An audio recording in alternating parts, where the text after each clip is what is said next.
Paz, meus irmãos, boa noite. Tudo bem? Deixa eu só ligar o ar-condicionado. Estão me ouvindo bem? Estão me ouvindo legal? Amém. Bem-vindos. Gente, eu tô muito mal hoje, dor no corpo, dor de cabeça. Então, se eu estiver meio lentão aqui, vocês vão me perdoando, tá? Hoje é 26 de março, nós teremos uma live muito especial, com um convidado muito especial, que eu já vou falar um pouquinho sobre ele.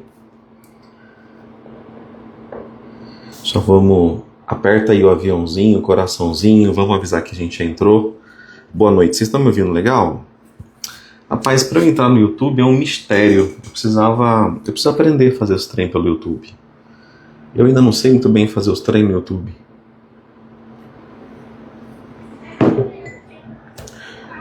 Tomei um remédio, vou ver se eu melhoro. Gente, a imagem tá boa, o som tá bom.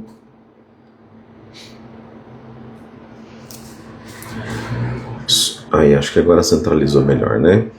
Bom, hoje nós teremos um bate-papo, né? Relembrando os tempos aqui do LexiCast, com o nosso querido irmão, teólogo e colega, né? Colega de academia, irmão Kleber Paixão.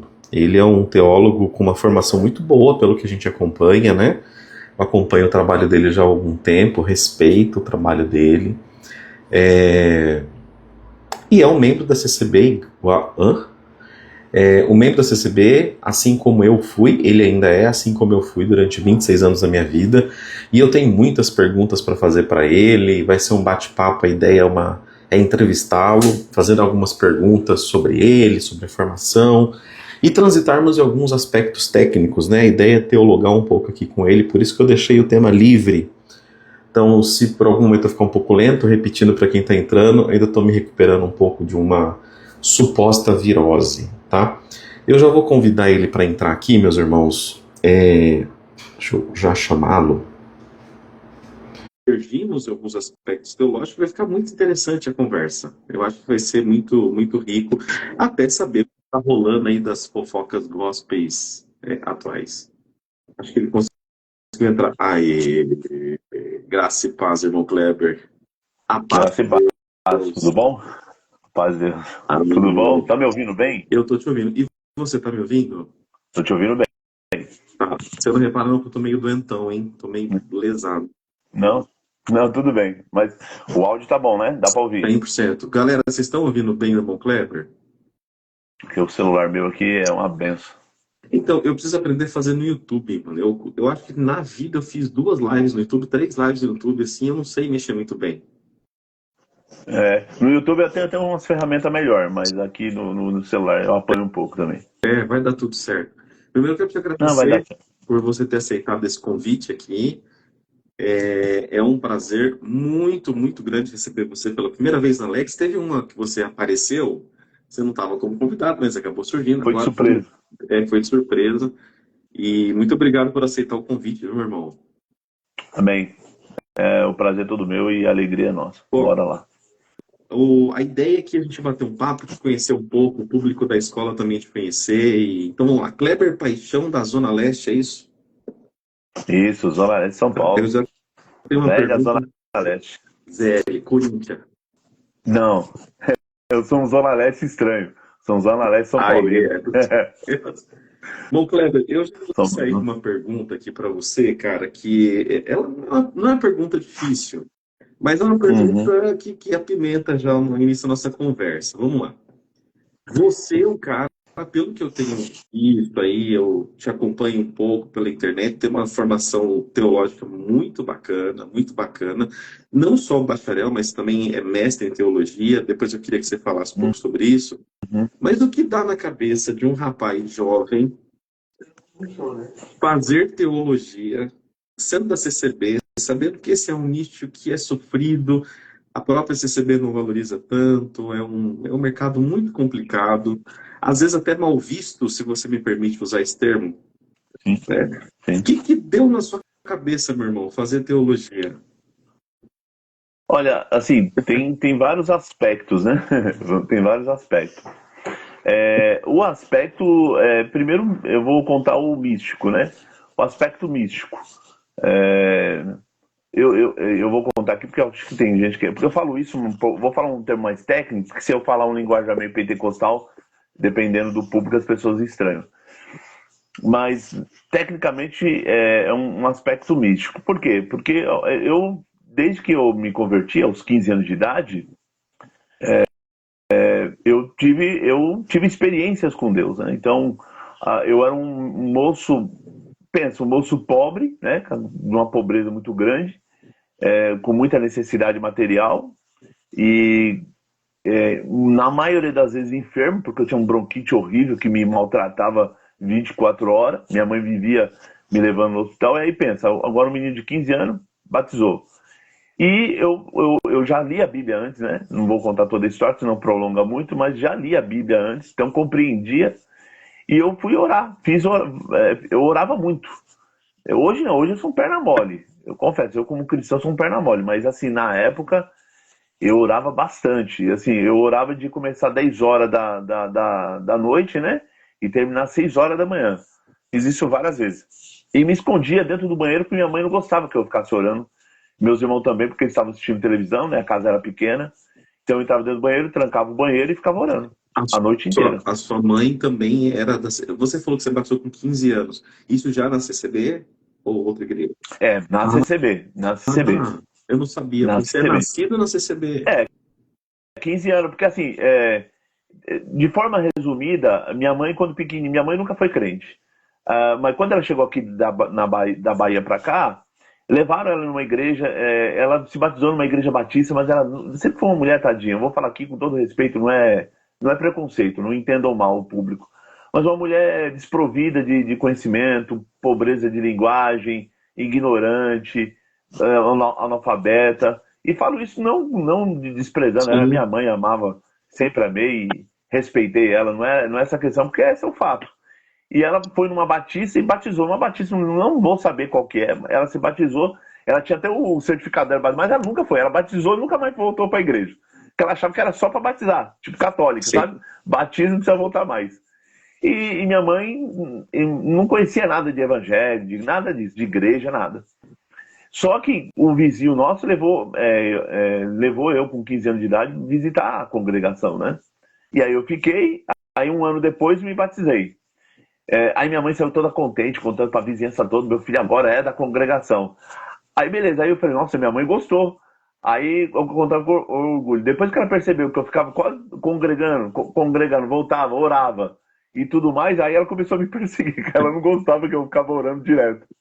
Então, e os meus irmãos sempre foi do mundo, alguns não gostou que eu me batizei na congregação, outros aceitou de boa, mas eles não gostavam que eu ficava orando. Então eu orava bastante na madrugada.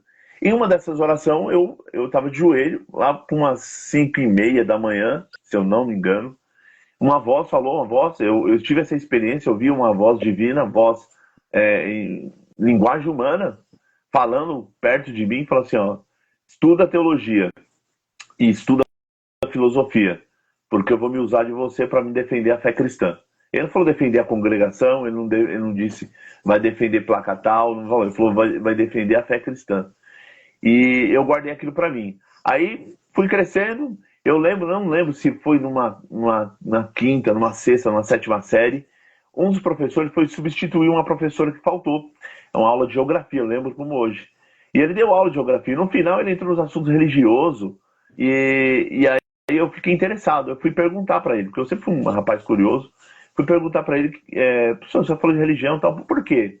Aí falou, porque eu fiz seminário, fiz seminário para ser padre, mas Legal. desisti.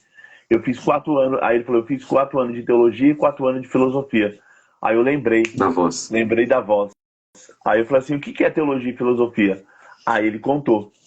Disso que ele contou sobre filosofia e teologia, eu falei, nossa, é isso que eu tenho que estudar isso, eu tenho que aprender isso. E aquele ficou guardado comigo, só que eu sempre fui pobre, nunca tive condição de nada.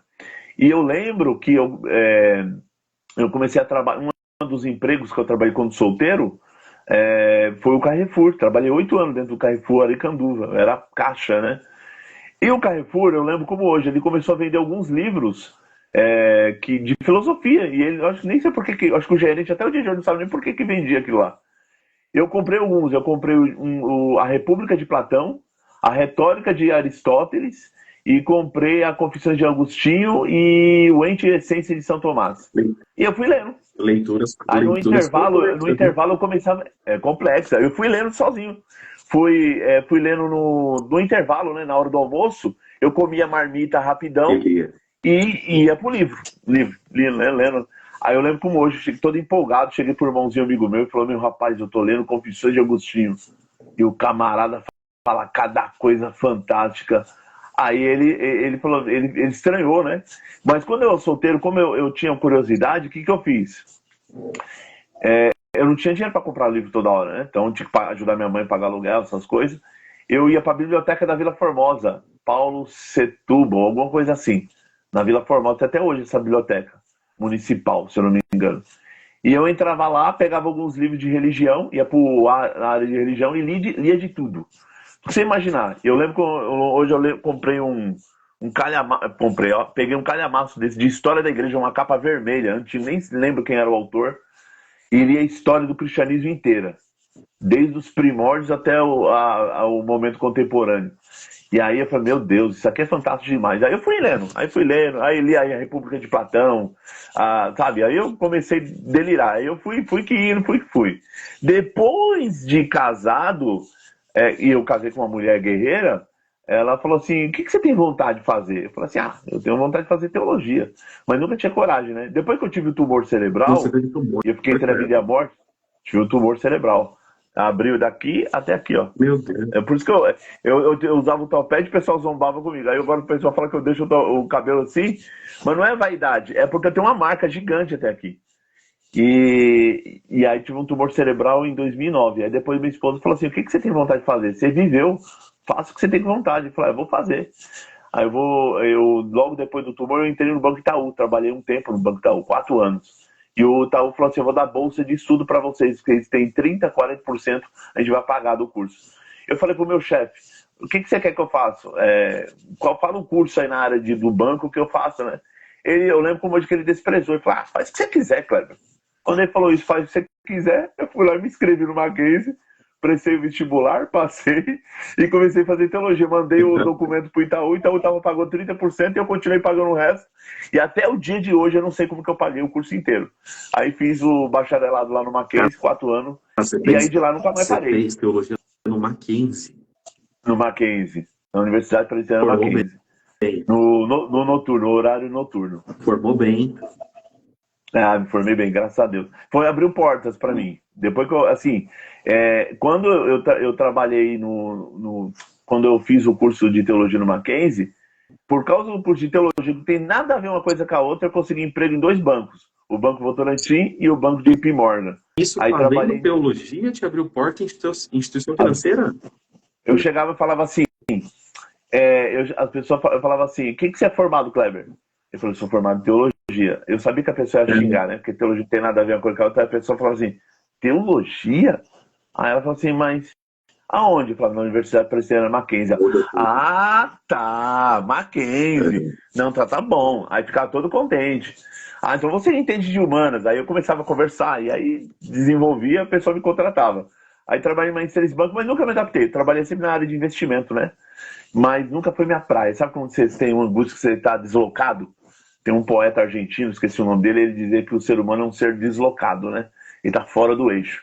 Eu me sentia fora do eixo, deslocado. Falei, isso aqui não é minha praia. Isso aqui não nasci para isso. E aí, depois que eu saí desses bancos, eu comecei a me empenhar mais na teologia. Aí fiz filosofia na Unify, fiz uma pós-graduação atrás da outra.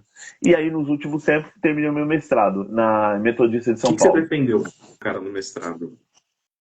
No mestrado eu defendi a estética teológica em von Balthasar e Bruno Forte. Von Balthasar é um dos maiores teólogos católicos do século XX e Bruno Forte é o teólogo vivo, né? arcebispo de Chieti Vasto, e foi professor da universidade lá na Itália Meridional. É um erudito de calibre assim, excepcional. E eu amo tudo que ele lança aqui no Brasil e outros, eu acabo lendo. É um teólogo fantástico. Por que você escolheu esse tema? Tem algum motivo especial? Por causa da Trindade. 30. Eu trabalhei estética trinitária, porque o Bruno Forte é um teólogo trinitário. E ele trabalha, não vai dar para ver, ó, acho que tem aqui, ó, tá aquele livro em pezinho ali, ó. Aquele livrinho ali, o Lovett, ele trabalha a ideia de uma teologia histórica, na ideia de que Deus se revela na história. E o Bruno Forte cita ele. Eu comprei esses dias, eu comprei ontem na Amazon, e chegou, eu não vou poder pegar agora. Tranquilo. Eu até postei no meu Instagram, depois o pessoal pode dar uma olhada lá. E o Bruno Forte trabalha essa questão de Deus se revelar na história, mas o Deus que se revela é um Deus trinitário.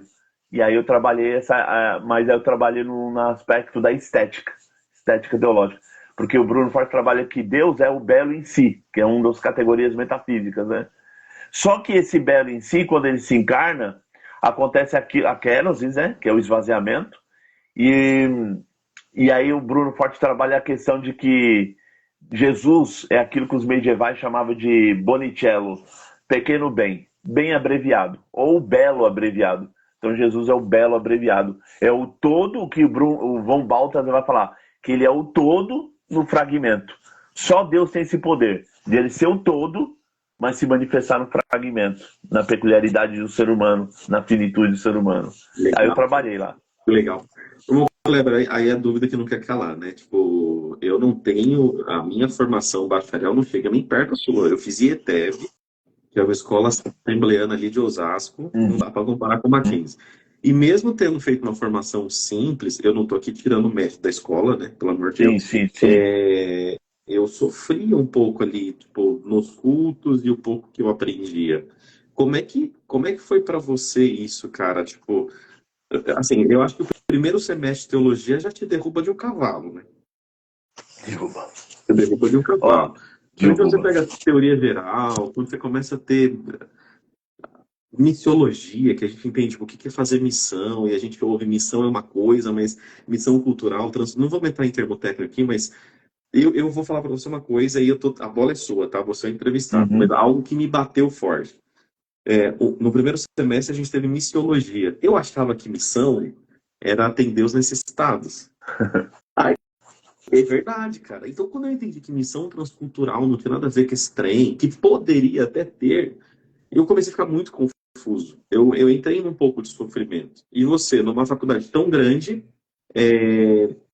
cara, como é que foi para sua cabeça? Porque você começou a teologia, eu me perdi aqui. Com quantos anos? Com 15 você se converte, mas com quantos anos você começa a teologia? Olha, solteiro como autodidata, aquilo que eu falei, comprando os livros. Sim. Aí depois só do casado. Eu não vou lembrar com quantos anos. Mas jovem, né? Eu casei com 20. Jovem, casei com 20 e poucos anos, né? Hoje eu tô com 45. Jovem. Faz acho que uns 10, 15 anos que eu estudo, então, né? Aí, pô, você falando, vamos chutar 22, 23 anos, você começou. Isso. Você é jovem, você não tá maduro ainda, né? A gente sabe que o homem até demora mais a amadurecer. Cara, como é que ficou sua cabeça no começo? Você conseguiu dividir bem? Olha, eu sabia que a igreja que eu frequentava era uma igreja conservadora. Isso que é engraçado. Eu já tinha essa consciência. A consciência de que era uma igreja conservadora, de uma igreja retrógrada, em certo sentido, nesse sentido de busca do conhecimento, que ela tinha uma aversão ao conhecimento e tudo mais. Eu realmente tinha essa consciência. Mas quando você começa a entender a dimensão das várias matérias da teologia, tem duas coisas que acontecem, pelo menos comigo aconteceu, né? O primeiro semestre você se escandaliza. Eu não tive vontade de parar para a igreja, porque muita gente teve colegas meus que se escandalizaram, né? Porque eu lembro que tinha um amigo meu que chegou para a professora Lindsay. A professora Lindsay hoje ela é professora na Universidade Lusófona, lá em Portugal. E a professora Lindsay era terrível. Ele chegou lá, ele é assembleano do Reteté de Jesus, né? E pregador pentecostal, pregador penteca, né?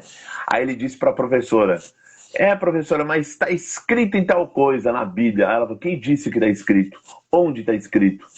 Quem disse isso para você? Quando que você fez exegese? Qual é o comentarista bíblico que falou isso? Ele ficou assim, ó, branco. Ele não sabia responder, porque esse é o impacto. Os professores já no primeiro semestre vai te impactando para você se assustar, mas depois eles ficam de boa. E eu lembro que eu me preparei para falar com a professora Lindsay, minha primeira pergunta. Ela falou um negócio que eu discordei. Porque ela falou o seguinte, que tudo no evangelho, e aí o pessoal aqui não se escandaliza, tá? Isso é coisa de religião, ela era também doutora em ciência de religião, e ela dizia assim, gente, no evangelho tudo é magia. Jesus fazia magia para curar, é magia.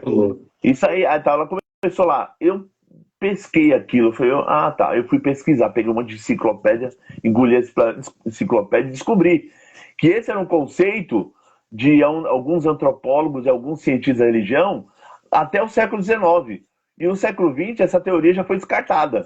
Até entre os teóricos já foi descartada.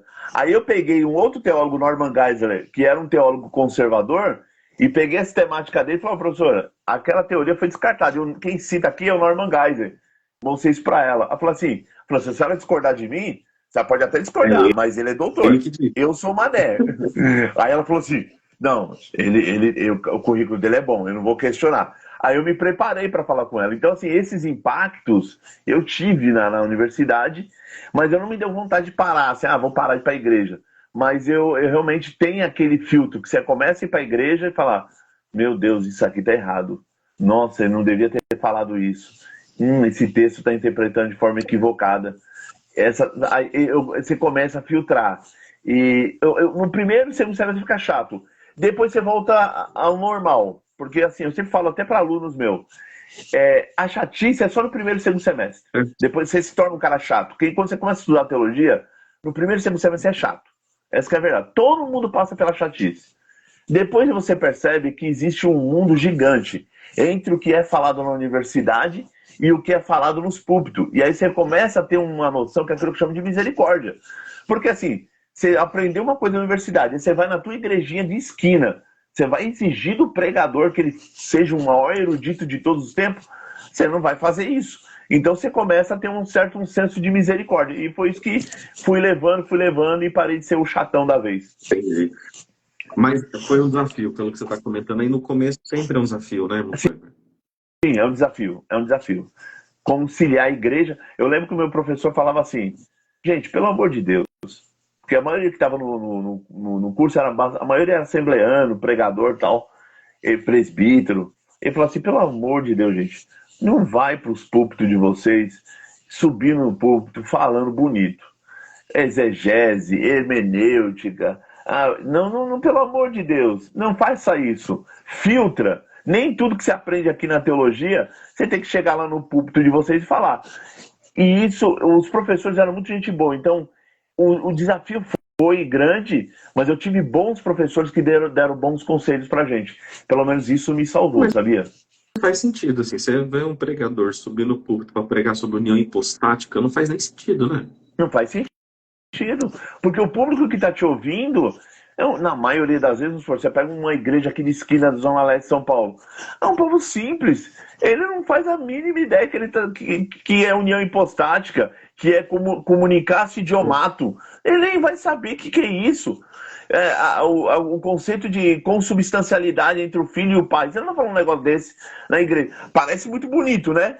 Mas o público que está te ouvindo, ele não está entendendo. Eu sempre falo isso, o público que está te ouvindo, o gás dele está acabando. O público que está te ouvindo, muitas das vezes o lugar dele está atrasado. E ele quer uma palavra de Deus que console o coração dele. Quando eu falo isso em live, eu vejo que um monte de gente tira minha fala do contexto. Que eles falam assim, não, mas aí você tem que pregar Cristo. Porque o importante sim, é importante ser pregador cristocêntrico, todo mundo sabe disso. Só que na hora de aplicar o texto que você explicou, você tem que aplicar o texto ao público que você está ouvindo, quem está te ouvindo. E o público que está te ouvindo é um povo necessitado. Você tem que causar esperança no coração.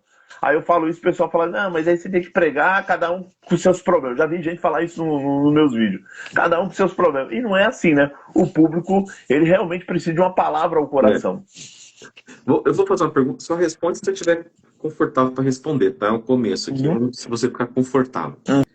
Até 2020, irmão Kleber, a gente não via esse afã na internet pelo próprio pregações cristocêntricas, questão de culto antropocêntrico, tudo isso estoura muito na pandemia, né? Eu sou causa disso também, né? Mas, e eu entendo que muita gente, de fato, não precisava aprender sobre, eu concordo. Vamos deslocar um pouco o CCB, porque parece que toda vez que a gente fala igreja pentecostal, parece que só tem, existe CCB. E não é assim, né? Vamos tentar abrir um pouco a mentalidade, né? Hoje parece que os dons espirituais viraram chacota, eles de fato não existem, e que se você não tiver uma exposição técnica, algo da qual eu defendo, assim como você, eu acredito, como é que você enxerga como um teólogo formado no Mackenzie, uma instituição reformada, né? Provavelmente você teve professores reformados. Eu soube que a João Magalhães deu aula no Mackenzie, não sei se você teve aula com ele. Acho que eu tive um semestre com ele. O João Magalhães, é um pregador reformadaço. Como é que é para você, poxa, teve uma formação no Mackenzie, uma escola reformada, numa igreja pentecostal, vivendo isso e vendo, cara, toda essa profetada é mentira, tudo é mentira, mesmo sabendo que existem os falsos profetas. Como é que você lê tudo isso? A gente sabe que a Assembleia de Deus já teve essa crise há uns anos atrás e que isso daí acontece sempre, né? Mas queria a sua leitura técnica sobre o tema. Eu, eu acho que, assim, estudar o fenômeno. Existe um fenômeno que nós chamamos de fenômeno pentecostal, e é um fenômeno dentro do cristianismo. A pessoa concordando, não concordando, é um fenômeno cristão, está dentro do cristianismo. O pentecostalismo hoje ele é estudado no mundo acadêmico, na área da ciência da religião, na área da filosofia da religião. Então, é um fenômeno que é estudado. Realmente existe aquilo que extrapola, aquilo que não condiz. Mas tem muita coisa que se manifesta no pentecostalismo que é plausível ou é possível de você aceitar. Exemplo, na nossa crença pentecostal, ele acredita na atualidade dos dons, que segundo essa teologia pentecostal, os dons são atuais, ou seja, o Espírito Santo distribui os dons para a edificação do corpo de Cristo. Então, nesse sentido, nós podemos pensar o seguinte: o mundo pentecostal tem essa crença e tem evidências no nosso meio. Evidência de línguas, os milagres, os sinais. Então, no campo da ciência e religião, tudo isso é estudado. Então, nem tudo você tem o critério. Vou dar um exemplo. Tem um livro aqui, ó. Já que vamos para não ficar nas minhas palavras. Tem um livro do William Alston, Percebendo Deus, da editora. Esse livro aqui, esse camarada é da filosofia da religião e ele estuda, o Plantinga vai para um outro campo. O campo dele é mais da experiência, mas ele é um filósofo da religião. Ele fala que é possível, logo no começo da obra, ele fala, é possível que uma pessoa que diz, ouvi Deus falar comigo, é possível que ela tinha estado em estado de histeria? É possível. É possível que ela esteja mentindo? É possível. É possível que ela se enganou com ela mesma, ela viu algum barulho e achou que era a voz de Deus? É possível. Ou é possível que ela estava num começo de esquizofrenia? Também é possível. Mas ele fala, nunca pode descartar que também é possível que realmente Deus esteja falando. E ele analisa todas as manifestações místicas, desde os pais da igreja, passando pela Idade Média, entre os reformadores, místicas e místicos do século XVIII, XIX. Então, todas essas pessoas, você não pode descartar a ideia de que realmente elas falavam com Deus, de que Deus realmente manifestava no coração delas, de que realmente aquela profecia era de Deus. Então, assim, generalizar eu acho muito absurdo. Eu entendo o lado reformado porque o critério, o pressuposto que ele tem é um pressuposto que já parte do princípio que não tem o dom, não está ali, não é evidente. Então eu entendo. Mas para nós pentecostais, tem aquilo que eu falei esse dia no meu vídeo, nós chamamos de lógica interna. O que é lógica interna?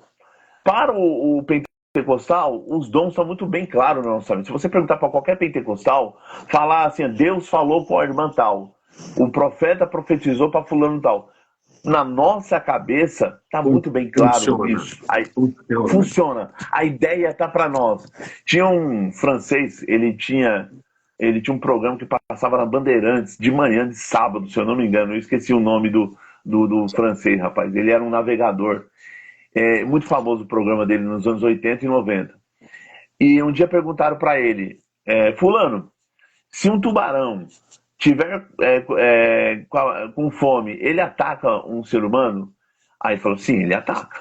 Aí ele falou assim, mas e se ele acabou de comer um monte de peixe, comer um monte de coisa, ele tá com a barriga cheia? Ele vê um ser humano, ele vai atacar o ser humano? Sim. Aí o repórter falou, ah, mas isso não tem lógica. Aí ele falou assim, não tem lógica para você, porque não é a tua lógica, é a lógica do tubarão. E aí, esse exemplo, muitas vezes a gente fala isso em sala de aula, entre ciência e religião, que muitas das vezes não tem lógica para você, mas para aquela pessoa que está experimentando tem. Então, quando você vai numa religião afro, religião de matriz africana, você vai num culto, eu estranharia, você estranharia. Eu tive que ir no bacharelado com a professora Lins visitar. Olha o nível que você chega. Você tem que visitar para saber e fazer entrevista com ele. O que você está sentindo quando você está aí? Quando o tabuque. O que você sente? A gente tinha que fazer um trabalho. Eu tive que visitar uma mesquita islâmica, tive que visitar uma sinagoga judaica. Então, assim, para mim, eu estranho. Mas para a cabeça dele, para ele está muito bem claro. Para ele já está muito objetivo aquela ideia. A religião para ele já está muito bem clara. Então, para nós pentecostais, ainda que para um reformado é estranho, para nós está muito objetivo. Está muito bem claro os dons, está muito bem clara a profecia e assim por Deixa eu diante. problematizar. Ficou muito fácil. Uhum. Problematizar. Esse fenômeno social é um fenômeno que eu vejo assim. A pessoa provou do pentecostalismo, dos dons espirituais, então para ela não era estranho. Okay? Sim. Aí ela teve contato com uma teologia sofisticada, e eu não estou julgando qual teologia teve, e agora ela nega, ela não está negando heresias, ela está negando os dons espirituais, ou interpretando os dons espirituais de forma diferente. Eu concordo que existem igrejas neopentecostais, assim como neo-reformadas, entenda neo-reformada, né? Esse neocalvinismo e tal. Tem heresias e extremos nas duas pontas. Como é que você vê essa catarse, né? Como diz Carl Gustav Jung, nessa catarse? Para a pessoa aquilo não era estranho. Agora tornou-se estranho por quê? Aí eu tenho uma hipótese e eu toco bola para você. A hipótese é, eu vivi alguma experiência muito negativa, tudo que eu vivi era muito negativo, ou sei lá, eu tô na onda. Tá. Tem várias possibilidades. Tem a possibilidade do camarada que era só empolgação, então realmente ele nunca teve uma experiência mais íntima, pentecostal. Existe a possibilidade do camarada ele tinha experiência pentecostal, mas por situações humilhantes que ele passou em determinada igreja, ele psicologicamente ele travou. Então ele jogou toda aquela experiência pro inconsciente, jogou lá para trás e falou, não vou... E a partir de agora eu vou promulgar essa teologia nova que eu acabei tendo acesso, e aí eu mudo meu jeito de olhar a realidade. Então, várias possibilidades. Porque assim, vou dar um exemplo. Mesmo hoje, se eu mudasse hoje, exemplo, eu, Kleber, eu mudasse hoje para uma igreja tradicional, eu poderia tentar me comportar, vou me comportar, vou ser quietinho, tal. Mas eu nunca poderia dizer que aquela experiência que eu tive, eu não consigo, eu, Kleber, não consigo dizer que aquela... E eu tenho colegas meus que pensam da mesma forma que eu. Não consegue dizer que aquela experiência que ele teve não era uma experiência com Deus. Não era uma experiência do Espírito Santo. Não tem como, eu não consigo dizer. Aquela voz não era Deus falando comigo. Não, eu já vi gente radical dizendo, não, aquilo que falava comigo era o diabo, já vi gente falar. Então, assim, quer dizer, naquela época você já não tinha discernimento, porque assim, o Espírito Santo te guia em toda a verdade. Então, até você ficou 30 anos numa igreja, o Espírito Santo nunca te avisou? Ele só veio te avisar agora que você estava sendo enganado? Então, assim, essas perguntas que eu sempre faço para mim mesmo. E quando eu vejo pessoas na internet dizendo, não, mas agora eu libertei, mas agora eu tô com a mente liberta. Puxa vida, você tá 30 anos dentro de uma igreja, o Espírito Santo esperou você passar 30 anos da sua vida e ele nunca te avisou que aquilo era errado? Ele nunca, porque diz que o Espírito Santo nos guiaria em toda a verdade. Sabe, tem coisas assim que eu particularmente, eu não consigo aceitar, sabe? Eu mesmo, se eu fosse mudar para uma outra igreja tradicional, eu nunca dizer que aquilo lá que eu sentia ela não era nada. Eu falo, eu ainda continuo sentindo aquela experiência pentecostal, mesmo estando numa igreja tradicional. Você acredita no rebote? Como assim? Como seria isso? O que eu tenho notado? Muitas pessoas que no afã pós-pandêmico, né? Sai, nega muitas experiências, mas que tiveram algumas experiências verdadeiras Sim. e que vão para outras denominações que têm uma leitura diferente, parte, fica um período e volta. Eu tenho visto muita gente no rebote. Como é que tá aí para você no seu meio? Sim, nesse sentido, sim, eu conheço alguns que foram e estão voltando. Eu conheço gente que está indo embora, igual hoje mesmo recebi a notícia de uma pessoa, Kleber, eu, infelizmente estou indo embora, tá eu e minha esposa indo embora. Então muita gente que vai. Eu sempre falo, Deus te guarde, te proteja, eu nunca vou julgar, cada um toma suas decisões, quem sou eu para querer falar para a pessoa, ó, fica e tal. Então cada um toma uma decisão, acha melhor, cada um tem sua família e ele toma suas decisões. Mas tem muita gente voltando. Por que que volta? Ou para a própria congregação, ou para a assembleia, ou para outra igreja, não importa. Por que que volta? Porque muitas das vezes não se acostumou com a liturgia, estava acostumado há anos com uma liturgia, agora se deu conta com outra e não se adaptou, porque liturgia, gente, é adaptação. É adaptação, você tem que se adaptar.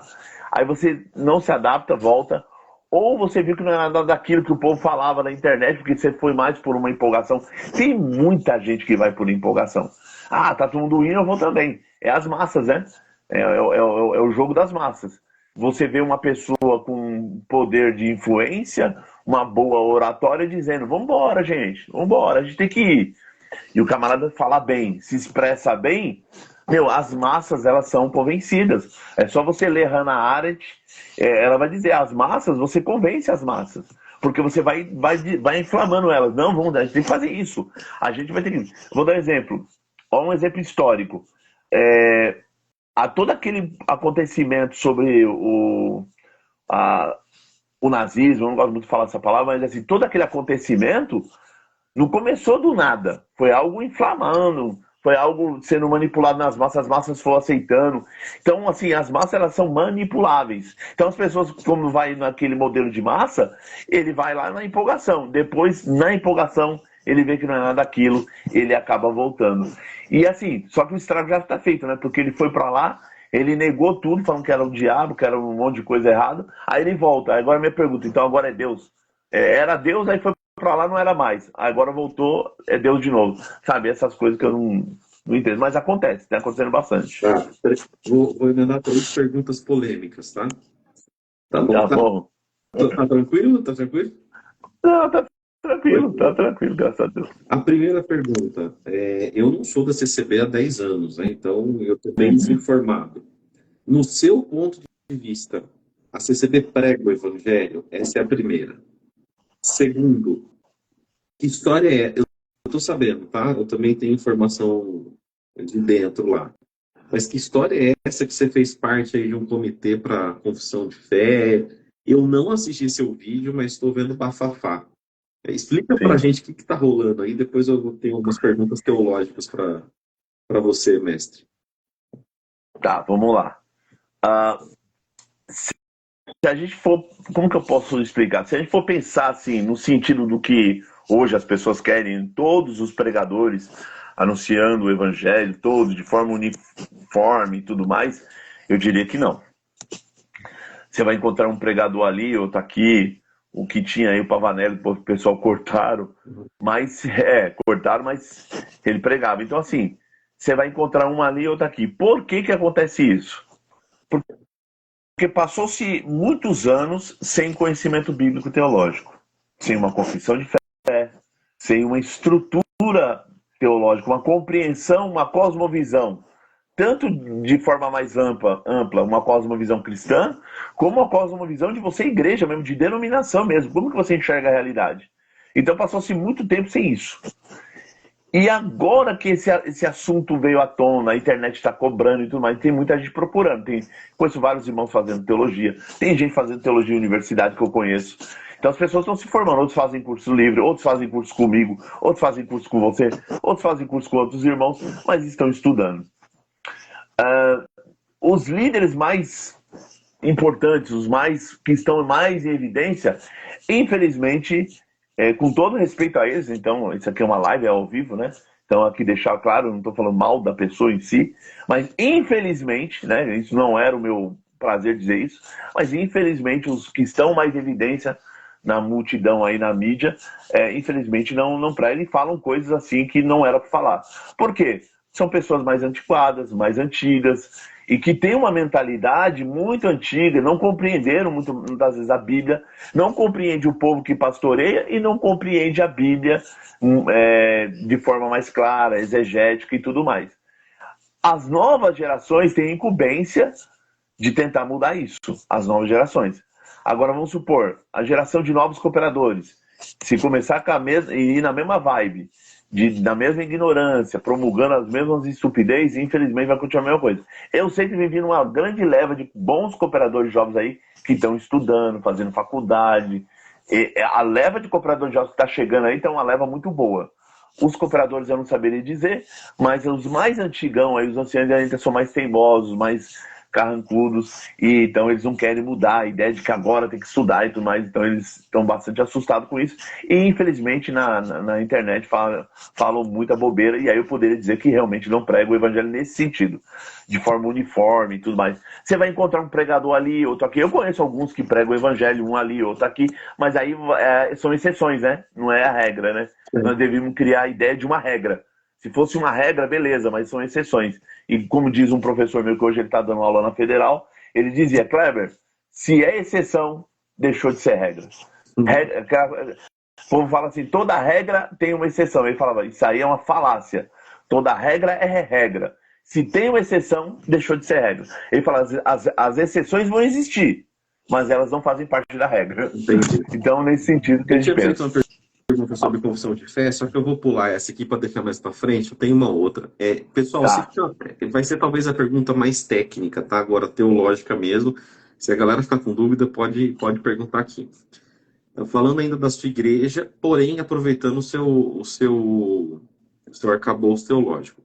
Cara, por que a CCB enveredou para uma neo-ortodoxia? Olha, se você pensar na ortodoxia no sentido de Karl Barth, principalmente na compreensão da Bíblia com contém. Assim, cara, eu vejo muito Karl Barth, não só nessa contém. Bom, não estou falando mal também, não é meu perfil, você conhece, mas sim. Vejo nas pregações e algumas circulares. Eu estou vendo muito Karl Barth, muita neo-ortodoxia ali agora. Eu não conheço os bastidores. Mas eu acredito, porque assim, quando a gente, infelizmente, ele vai para a universidade, não é infelizmente, quando vai para a universidade, a gente começa a ler documentos e a gente é criterioso. A gente não só faz exegese, eu falo direto para amigos meus, alunos, a gente não faz só exegese de Bíblia, a gente faz exegese de livro, de documento, a gente analisa o documento. Então, os últimos documentos, eu sei que quem está escrevendo tem algum... Eu não vejo ele como um teólogo, a pessoa que está escrevendo, mas alguma noção ele tem. Ele está bebendo de alguma fonte. Tá? Ele está bebendo alguma fonte. E eu não saberia dizer quem é essa pessoa, mas essa pessoa está bebendo de fonte equivocada. Né? Porque assim, eu gosto do Karl Barth, mas tem muitos problemas com o Karl Barth. Na questão da Bíblia, na questão da Trindade, o Karl Barth tem grandes problemas. Se você analisar o Karl Barth na Trindade, ele é modalista. Se a gente fosse levar a sério. Você acha que ele flerta então, assim, com Nestório? Eu acredito que sim, sim. Então, assim, vamos dar um exemplo. O Karl Barth, ele fala tem um linguajar rebuscado, né? Mas se você vê, praticamente ele está dizendo que Deus se manifesta de três modos: Pai, Filho e Espírito Santo.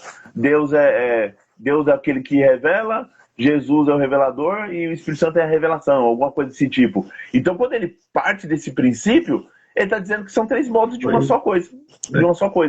Só que isso não é doutrina da Trindade. Então, assim, eu não sei quem é que está bebendo essa fonte, mas realmente ele tem uma neo-ortodoxia, principalmente quando alguém alterou lá o tópico, ele alterou de forma proposital. Bom, você olhando isso de fora te dá dor no estômago, cara. Não é possível. Assim, dói na alma. Dói na alma porque eu fico assim, a multidão não tem culpa. A multidão, eu não culpo a multidão. A multidão não tem culpa. Mas assim, os líderes deviam ter a noção, né? E assim, é uma questão de humildade. Vamos supor, Bruno, vamos supor que você entende de uma coisa assim que eu não entendo. E eu preciso da sua ajuda. Eu vou ficar na arrogância, eu vou ficar na soberba e, tipo, não pedir sua ajuda? Claro que não. Eu poderia muito falar, eu vou fazer, Bruno, pelo amor de Deus, me ajuda aí que eu não sei fazer isso. Eu não sei fazer. É só falar. Então tem coisas, eu acho que é falta de humildade, sabe? Liga pra pessoa, fala, eu não sei fazer. Vou dar um exemplo. Já um monte de ministério falou assim pra mim, Kleber, Deus colocou uma palavra no meu coração para me pregar. Só que o texto que eu já li uma vez, duas vezes, três vezes, Kleber, e eu não sei explicar isso para a igreja. Ele falou isso, eu falei assim, irmão, você tem uma humildade que pouca pessoa tem.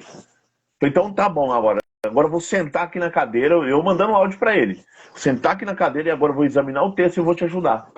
Porque ele foi humilde. Que tem coisa que você não sabe, você pergunta pro outro. Então, assim, sabe, quando vai escrever um tópico, um documento oficial, gente, pergunta para alguém que entende, sabe? Precisa só de um pouquinho de humildade. Mas enquanto não tiver isso, vai ter essas bobeiras aí escritas dentro. A neortodoxia ali eu achei que foi um erro grave, grave. Eu já te falei minha opinião, enfim. Então, Assim, que bom saber que tecnicamente você está alinhado. Com relação à confissão de fé, eu tenho informação lá dentro que ela já está com 400 páginas. Você se envolveu com esse trem? então, eu fiz parte, né, na verdade, eu estava lá tranquilamente um dia na minha casa e um irmão lá da Suíça me chamou no Instagram. Eu passei meu WhatsApp, ele me chamou no WhatsApp e explicou que iam fazer, né? É um irmão, um ancião, era ele, comprador de jogos lá, da Suíça, um ancião daqui do interior de São Paulo, e eles estavam escolhendo, pegando pessoas que entendem de Bíblia, né? Para fazer a confissão de fé.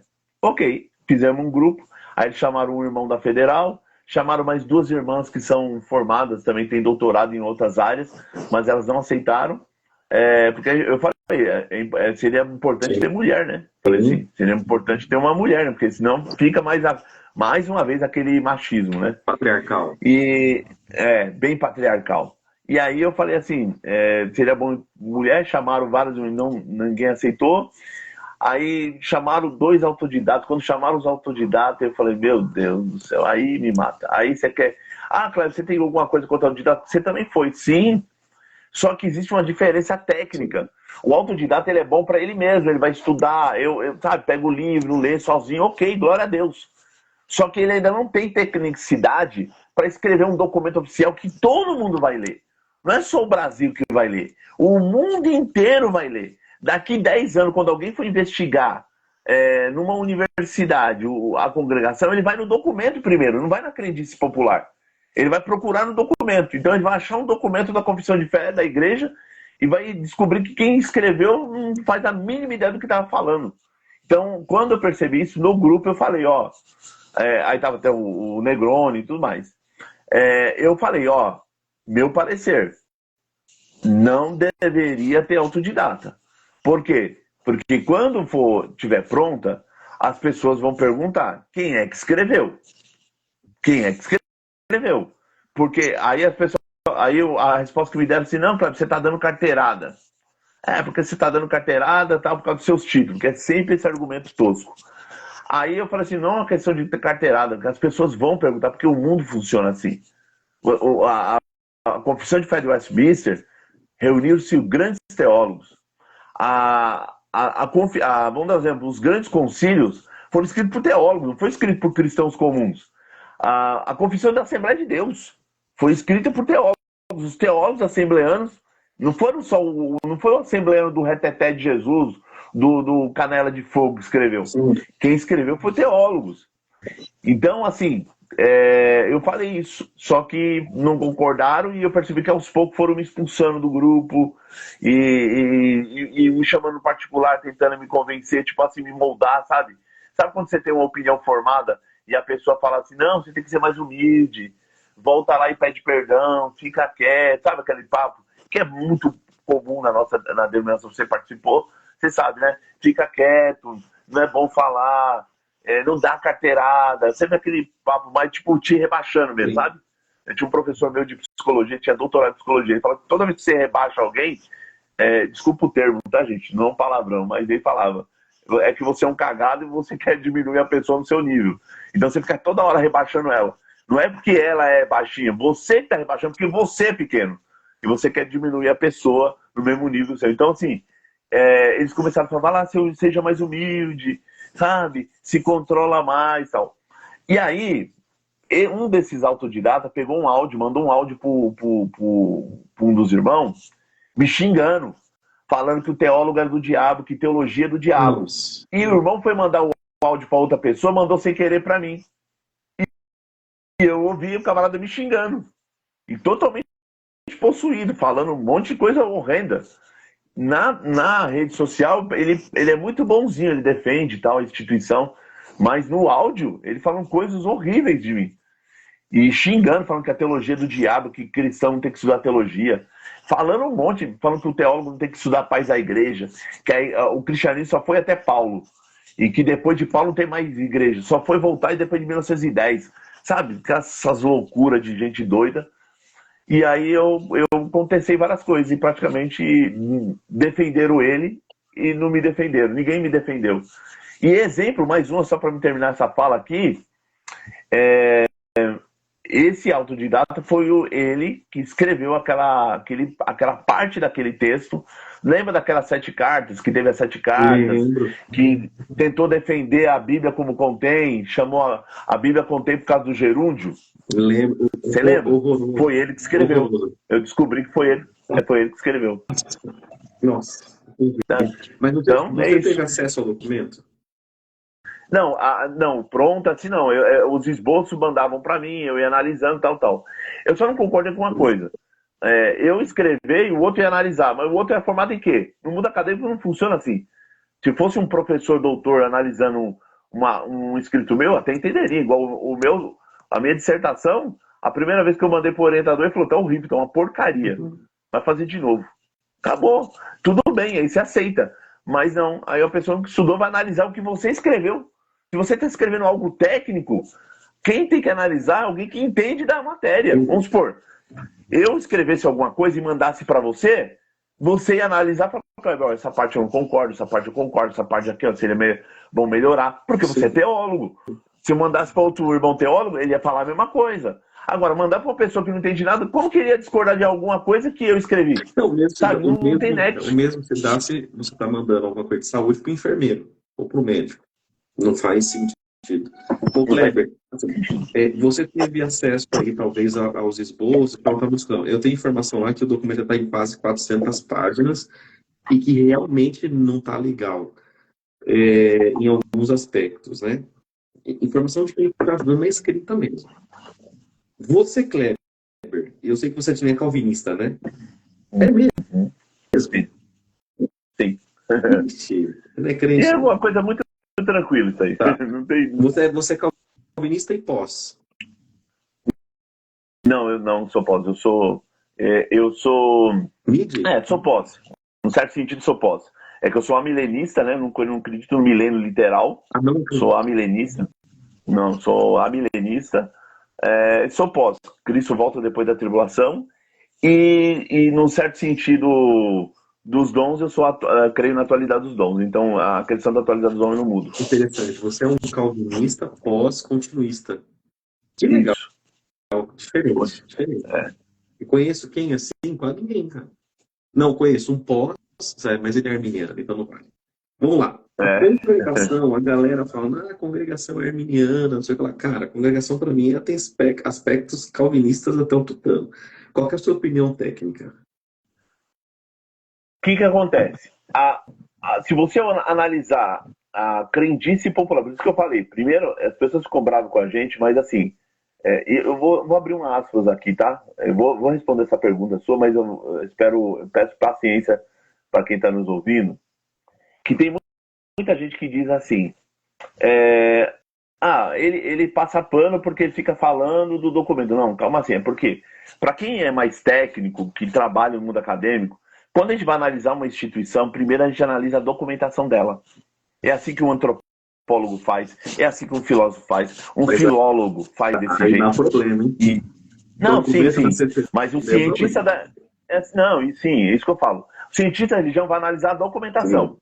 Depois, em segundo plano, ele vai analisar a crendice popular. A crendice popular. Entendeu? Ele vai analisar a crendice popular. Porque ela também, e aí quando eu digo crendice popular, nós chamamos de tradição oral. É aquilo que é passado de pai para filho, é aquilo que é passado de vizinho para vizinho, de amigo para amigo, e fica. Porque Sabe, você lembra aquela... Isso molda a cultura. Isso. Você lembra aquela história que dizia que contava-se na coração que o Hermelino um dia entrou no Brás, eles iam tirar a liberdade dele, e ele falou, pra você saber que Deus está comigo, as luzes do Brás vai pagar agora. Aí ele pagou todas. Sabe?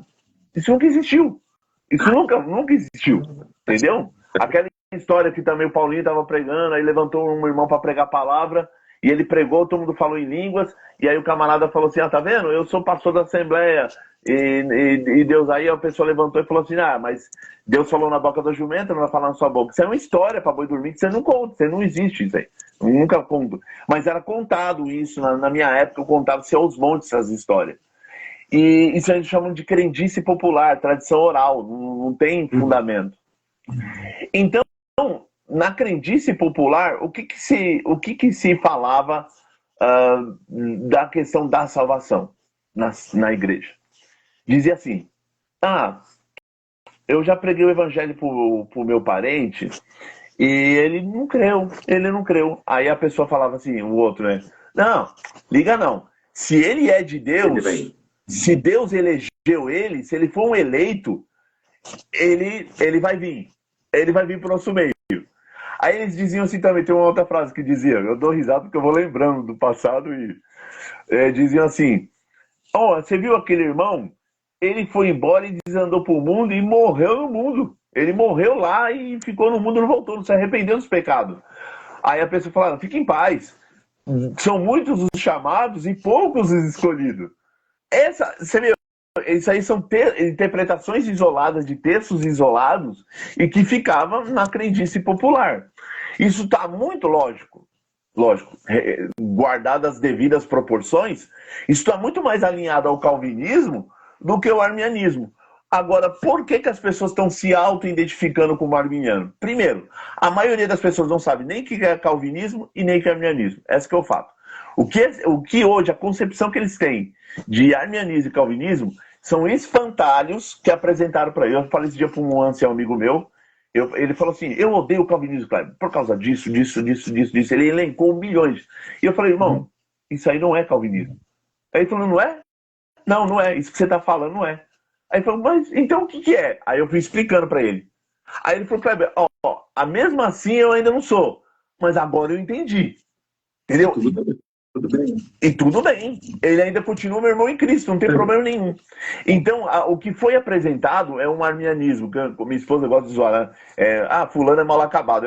É um arminianismo mal acabado. É um arminianismo, um calvinismo mal acabado. Porque não é um calvinismo arminianismo consistente, acadêmico, teológico. Não é.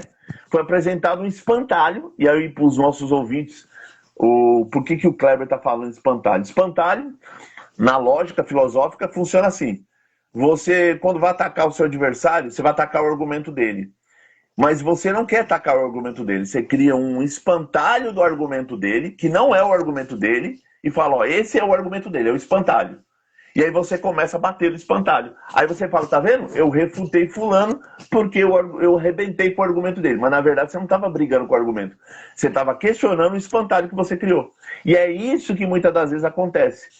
Lógico, eu tecnicamente sei que o calvinismo tem lacunas a ser resolvido. Os arminianos têm lacunas a ser resolvidas. Tem que ter consciência a respeito disso. Você não precisa brigar por causa disso. Mas o que foi apresentado para a igreja não é o arminianismo clássico.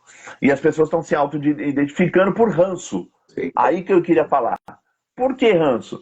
Para pensar. Um monte de gente está indo embora. Aí está indo para onde? Para a presbiteriana. Tá indo para batista. Primeira coisa que eles fazem, batismo por aspersão. O que mais que eles fazem? Confissão de fé de Westminster. O que mais que eles começam a promulgar? Eles começam a promulgar os 5 pontos do calvinismo. Então eu odeio o calvinismo. Se ele foi embora e foi para outra igreja, eu odeio o calvinismo, porque ele foi embora por causa do maldito calvinismo. Você está entendendo como que é a cabeça popular do Que não é povão? maldito, Então né? esse E que ódio... não é maldito. E que não é maldito. Que não é maldito, que não é maldito, que não é maldito. Se fala, de forma resumida, são duas vertentes teológicas que estão tentando... As duas acreditam que Deus salva. As duas acreditam que Deus salva. Só que cada uma entende a mecânica da salvação diferente. Eles querem entender a mecânica. E cada um dá uma proposta. Ó, essa é a minha proposta, o outro vai falar, essa é a minha proposta. E tá tudo bem, gente, porque são questões secundárias, não tem implicação de salvação. Porque os dois acreditam que Deus salva.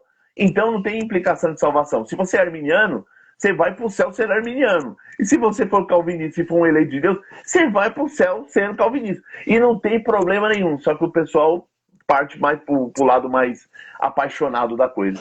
Concordo. Dizem ser arminiano, mas quando você vai conversar 5 minutos, ele flerta com o arminianismo TDVA, que você deve conhecer, depois vai para o wesleyano, aí o calvinismo, às vezes ele flerta com infra, com supra, a galera realmente está muito perdida. Eu sinto muito por isso, né? É doloroso ver isso no povo comum. Por exemplo, eu estava tratando esses dias atrás sobre a teoria realista de Agostinho, né? Uhum. Cara, isso machucou a galera na aula, assim. E aí eu recuei 10 passos para não mexer com isso. Vi que falhei. Então, a grande massa, irmão Kleber, no meu ponto de vista, não está pronta para acessar alguns tipos de conhecimentos. Sim, né? Concordo. Bom, sobre a confissão de fé, então, você foi tirado do grupo. Bom, aí você não concorda com a neo-ortodoxia, entende que a CCB no padrão não prega o evangelho. Só voltando na questão do calvinismo, você esqueceu de um termo aí que o pessoal usava muito. Quando você não evangeliza para fora, quem é dos nossos, Deus vai mandar aqui e vai chamar, esse termo é o quê? Entendi. Assim, eu não vou fazer nenhum tipo de evangelização fora da igreja. Sim. Quem é nosso, Deus vai chamar aqui. Sim. Essa questão de Deus vai chamar, o eleito nós somos por Cristo, Rei da Glória, coisa assim tal. Então eu vejo muita coisa assim, flertando nas duas pontas. Exatamente. Você é xingado por isso. Bom, depois de você falar pra gente aqui que você não vê na maioria pregação do Evangelho, aí você falou também que, poxa, te tiraram da questão do grupo da confissão de fé. Você não concorda com a questão neo-ortodoxa. Se você recebesse um convite para ir para outra igreja, será que você não ia, não? Olha, aquilo que eu falei, muitas das vezes, eu falei até para um amigo meu hoje. Não, sim, eu entendo, porque assim, o que eu falei para um amigo meu hoje, na verdade foi ontem, foi um amigo meu dos Estados Unidos. Não é só uma questão teológica, né? Implica um monte de coisa. Vou dar um exemplo, eu falo isso, o pessoal leva e acha que eu estou brincando. Se eu for hoje embora para a igreja, a primeira coisa que eu tenho é o divórcio. Minha mulher não quer mudar de igreja. É isso que a primeira coisa que eu vou ter é um divórcio. Segunda coisa, o meu filho, ele está crescendo. Ele, na época, ele era pequeno na Assembleia de Deus, ele não se adaptou. E acredito que ele está bem adaptado à igreja. Então, assim, mudar ele também vai ser uma mudança drástica. Eu tenho medo de ele não ficar nenhum e nem outra. Então, envolve um monte de coisa, né? E envolve também, porque assim, é uma ruptura social desgramada, né? Porque você viu o que acontece no nosso meio. Quando você, igual o Pavanelli estava lá em cima, todo mundo gostando dele, todo mundo amava ele era de Deus e estava tudo certo. Todo mundo gostava dele, frequentava os cultos dele. Quando o cara foi embora, um monte de calúnia, cara, que eu fico impressionado, não, porque o cara tinha... Não, ele foi embora porque na reunião ele faltava direto na reunião. Não, ele foi embora porque ele bateu de frente, brigou, falou palavrão pro outro ancião. Aí o outro falou, não, foi embora porque ele flertava com a mulher. Não, porque foi embora porque não sei o quê. Você tá entendendo que as pessoas, eles criam várias maluquices para denegrir a imagem da pessoa. Então, assim, essa ruptura social... ela é muito drástica, não é fácil, nunca foi, nunca será, entendeu? Eu lembro vou dar um exemplo, e essa pessoa que falou hoje é meu amigo, ele é meu amigo. Eu lembro que eu fiquei um tempo na Assembleia de Deus, e eu lembro que eu fiquei, e nós estávamos num grupo de WhatsApp de irmãos da CCB, e esse irmão que é meu amigo hoje, meu amigo mesmo, gente boa, já fui na casa dele, mas na época ele falou, se ele foi embora da CCB porque ele deve ter algum BO nas costas. Ele deve ter alguma coisa escondida. Ou seja, ele já partiu do princípio que eu fiz alguma coisa errada para ter ido embora da igreja. Sendo que, na verdade, eu fui embora da igreja porque o camarada em cima do púlpito me chamou de lixo. Isso aconteceu? Você tá entendendo? Então, assim, aconteceu na minha comum, chamou de lixo. Então, assim, eu contei isso em alguns podcasts. Então, assim, a pessoa não entende, mas ele parte do princípio que você fez alguma coisa de errado. Alguma coisa de errado você fez. Por isso você tá indo embora. Uma coisa que eu não faço isso pra ninguém. Todo mundo que... Kleber, eu tô indo embora pra Presbiteriano. Kleber, eu tô indo pra Batista. Ô, meu irmão, Deus te guarde. Deus te proteja. Ah, a amizade ainda é a mesma. Você ainda continua meu irmão. Quiser conversar, trocar ideia, pode me chamar no WhatsApp. Não vejo problema nenhum. Agora, se já partir do princípio que o camarada já fez alguma coisa errada, é muito triste. Porque é uma ruptura social terrível. É muito difícil, cara. Muito difícil. Mas aí como é que você faz com o evangelho na sua casa? Você ensina aí. Ensino. Meu filho é obrigado a assistir todos os meus vídeos no YouTube, todas as minhas aulas. Ele é obrigado, eu dou apostila de teologia para ele ler. Meu filho está lendo até um livro na verdade, um livro que eu nem li, estava lá em um plástico, ele abriu, começou a ler, está gostando. Ele está lendo um livro não de teologia, do Stephen Hawking. Louco. Ele está lendo o livro do Stephen Hawking, está quase terminando e está gostando. Então, assim, eu ensino para ele o evangelho, a gente discute coisas aqui, eu dou conselho para ele, porque eu sei que ele não vai ter na igreja. Então, eu dou conselho para ele sobre namorada, eu dou conselho para ele sobre a questão de drogas, coisa que essas coisas deviam ter tudo na igreja. Minha opinião. Ô, Kleber, Tudo na igreja. eu vou apertar você um pouquinho, mano, tá? Não, tudo bem. Tô sendo muito tranquilo. Quando você fala que para sair da CCB é uma ruptura social muito grande, você não concorda que isso é característica de S3 pontinhos? Sim. É possível você identificar isso como um aceito, assim.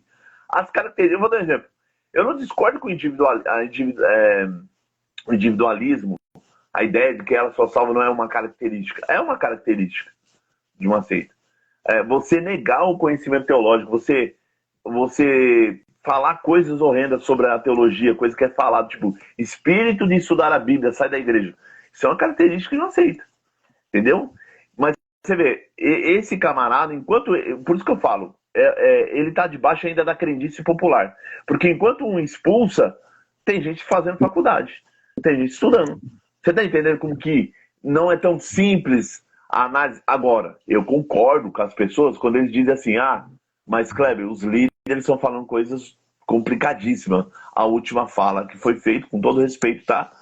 Com todo respeito à pessoa que pregou, que eu não quero tomar processo nas minhas costas, realmente ele falou uma coisa horrível. Comparar a salvação com um terreno comprado e que o sangue de Jesus é só a entrada que você dá no terreno, ou seja, só a entrada, as parcelas você vai pagando depois. Isso é desconhecer totalmente o que foi revelado na Sagrada Escritura. Inclusive, eu fiz um vídeo no meu canal no YouTube, quem quiser depois dar uma olhada lá. Eu coloquei lá como drama da salvação. É uma resposta a essa situação toda. Como é que é seu YouTube para a galera te seguir? Você pode Kleber Paixão, Kleber _ Paixão, alguma coisa, você vai achar lá. Se jogar Kleber Paixão, Kleber Eduardo da Paixão, vai achar facilmente. Pessoal, sigam o irmão Kleber lá, inclusive aqui no Instagram, é só clicar aí nesse seguir. Isso, é só clicar. Embaixo, segue ele, pessoa. Eu tenho certeza que por mais que você dê curso, você não dá curso para que a pessoa permaneça na CCB, ou você está seguindo a linha de alguns aí que eu estou ensinando a pessoa a ficar na igreja. No meu ponto de vista, isso daí é uma... Não quero ser deselegante. Não, pode falar. Não, a pessoa que vende um curso teológico para fazer a pessoa permanecer numa igreja ou mudar numa igreja é irresponsável. Não, eu ensino a boa teologia. Eu sempre falo que eu ensino teologia saudável. Por que teologia saudável? Porque se você aprender uma teologia equivocada, mal administrada, e aquilo que você acabou de falar, tem pessoas que não estão estruturadas para ouvir coisas ainda, estão começando agora. Eu não posso... Vou dar um exemplo. Vou dar um exemplo, ó. Um exemplo, só bobo aqui. Com licença. Ó, esse foi traduzido, só tinha em inglês. Foi traduzido agora. É o Manual Oxford de Teologia Filosófica. Para quem está começando a estudar teologia, não está preparado para ler isso aqui. Eu não indico comprar isso aqui. Com todo respeito à editora, pelo amor de Deus, tá? Ultimato, eu amo seus livros, tá? Você vai não tô falando mal. Os caras vão venderem, pô. Não. Mas para quem já está avançado, para quem tiver algum professor de teologia aqui, tiver alguém professor de seminário que estiver assistindo a gente aqui, eu indico. Sim. Porque o camarada já está experimentado, já está educado na teologia. Eu indico. Os livros da coleção também, eu indico todos. Inclusive aquele de teologia analítica que eu li, eu achei fantástico. Você indicaria para um Nécio ler as Institutas? Não. Não, porque, eu tinha um professor meu que ele era especialista em Institutas. E eu tive com dois. Um que é o meu orientador e um outro que é o Hermes Maia Pereira da Costa. O Hermes Pereira da Costa é o que mais entende de Calvino no Brasil aqui. Ele é o mais que entende. Eu não me arriscaria a debater com o Hermes, nunca, nem cavacatus. E o meu orientador também manjava muito. O que eles diziam? A tradução daqui em português, ela tá boa, vai. É boa. Mas não é ainda a excelência da tradução. Por quê? Ele escreveu em latim, depois ficou em francês e as traduções não foram tão boas. É um linguajar do humanismo do século XVI, século XVII. As concepções que Calvino tinha, vou dar um exemplo. Qual a concepção quando ele fala que Deus é soberano? Não, lógico, todo mundo crê que Deus é soberano. Mas quando Calvino falava soberano, qual é a noção de soberania que ele tinha? Da política da época dele. O soberano mandava em tudo e não perguntava nada para ninguém. Vou dar um exemplo. Agora, Bruno Forte, que é um teólogo contemporâneo, ele chama soberania do amor. Porque Deus é soberano, mas ele se relaciona com você com amor. Não é um soberano que fala... Exatamente. Então, assim, eu não indicaria. Para quem está começando teologia, Institutas, não. A Suma Teológica de Tomás, a Suma contra os Gentios, não. Eu indicaria eu sempre falo, eu indico, para quem está começando agora, vamos supor, vai começar hoje, uma boa Bíblia de estudo, um bom comentário bíblico, por exemplo, aquele editado pelo J. Carson, da editora Vida Nova, que é um calhamaço desse tamanho, mas ele é, para quem está começando, um bom comentário. Um bom dicionário bíblico, aquele que a Coração vende, que é o Tyndale. Apesar que eu gosto mais do Wycliffe da CPAD, eu acho muito melhor, muito mais completo. Você não gosta do Vine? Eu gosto um pouco, mas do Wycliffe eu gosto mais. Então, assim, um bom dicionário bíblico, um bom comentário bíblico, uma boa Bíblia de estudo, você já está... E uma boa sistemática. Para quem está começando, antigamente eu indicava do Wayne Grudem, hoje eu já não indico mais.